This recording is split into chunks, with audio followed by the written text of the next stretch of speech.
星期五，特朗普突然之間又講話，美聯儲嘅候選人大熱門 Hassan 可能就唔會成為美聯儲嘅主席啦。佢話想留返佢喺白宮度做佢嘅經濟顧問。咁呢個消息一出呢，就市場有反應啦，因為呢個係大熱門嘅候選人，一般市場認為佢係比較鴿派，即係話會降息。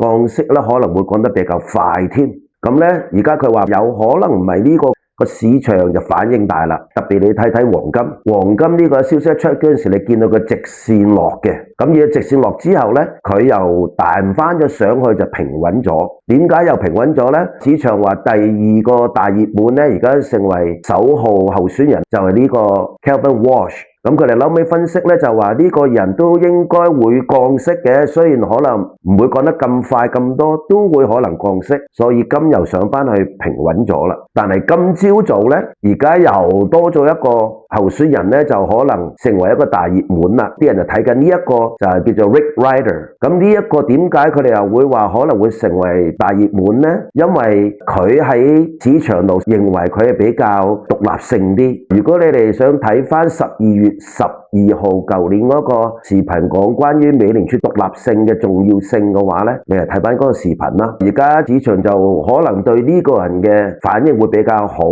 因為呢，佢哋認為佢會可能建立翻嘅美聯儲嘅獨立性嘅信心。但係係唔係佢呢？亦都未知。一日特朗普未宣布邊一個係做美聯儲主席嘅話呢，一日個市場呢都唔明朗。嗱，你記得一樣嘢，我以前好多視頻都有講過，市場呢就唔中意未知之數嘅。而家搞到啲美聯儲候選人呢換來換去，好多未知之數。聽日美國市場就唔開，因為係假期。咁有呢兩日等我哋市場消化下啲信息，禮拜一開始睇下點啦。我覺得呢就有啲可能有啲咩信息出嚟呢，佢哋即刻又會比較動盪，直至到特朗普宣布邊個係正式嘅美聯儲候選人。如果到佢哋宣布咗之後呢，我覺得個市場可能會翻返去正常，而且可能會上升添。大家有咩意見喺評論區討論一下，關注我，投資理財不迷路。大家好，我係詹教授。